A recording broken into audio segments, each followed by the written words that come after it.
دیکھیں یہ جو ہے اپنا 15 جولائی کو صبح کے ٹائم پہ یہ دہشت گردوں کا بنو کے اوپر کینٹ پہ حملہ ہوا اور ہماری جو وہاں فوج تھی انہوں نے بڑا اس کا بھرپور جواب دیا. تو انہوں نے جو ایک وہیکل بورن آئی ڈی تھی وہ انہوں نے کینٹ کی دیوار سے ٹکرائی اور دین انگیجمنٹ وہ بریچ ہوا اور پھر وہ ان کو انگیج کیا ہمارے ٹروپس نے. اور جب وہ وہیکل بورن آئی ڈی تھی اس میں ہمارے 8 جوان شہید ہوئے جس میں ایک فنٹری کنسٹیبلی کا لڑکا بھی تھا شہید ہوا.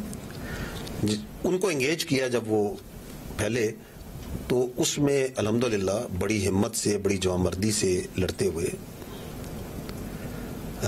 وہ جو تمام دہشت گرد تھے ان کو جہنم واصل کر دیا.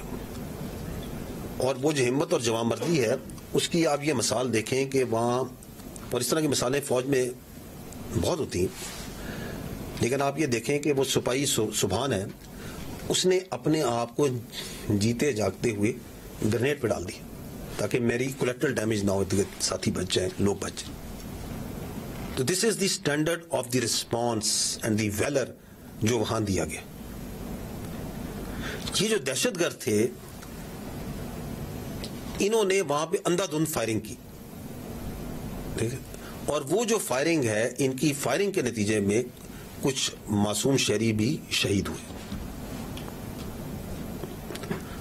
اگلے دن جو بنو کے ٹریڈرز تھے انہوں نے کہا کہ ہم نے امن مارچ کرنا ہے. انتظامیہ نے کے ساتھ کی بات چیت انہوں نے کہا جی کہ اس کے کچھ قواعد ضوابط ہوتے ہیں جب بھی ہم مارچ کرتے ہیں کہ یہاں سے چلے گا یہ ہوگا ریاست مخالف نعرے نہیں لگائے جائیں گے. لیکن جب وہ امن مارچ ہوا تو اس میں کچھ مخصوص نیگیٹو جو عناصر ہیں وہ اس میں شامل ہوئے اور ان میں سے 1500 سے 2000 کے قریب وہ جو روڈ ہے اور یہ آتے ہیں تھوڑی دیر میں وہ کلپس آپ کو میں دکھا بھی دیتا ہوں جہاں پہ وہ بلاسٹ ہوا تھا وہیکل بورن کا اس روڈ سے گزرے.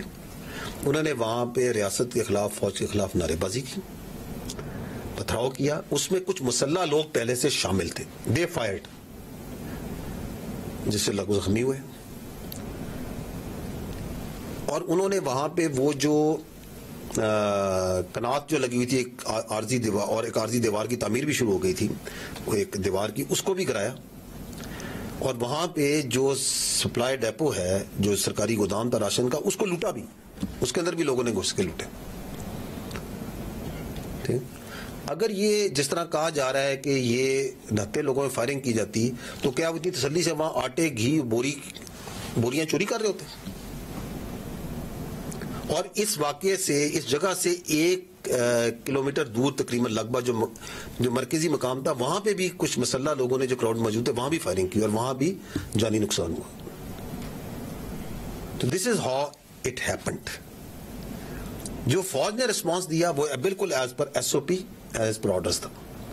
دیکھیں 9 مئی کے بعد جب 9 مئی کا واقعہ ہوا تو مخصوص ایک سیاسی گروہ نے ایک انتشاری ٹولے نے یہ بات چیت کرنی شروع کر دی ایک پروپیگنڈا کرنا شروع کر دیا کہ جی فوج نے ان کو روکا کیوں نہیں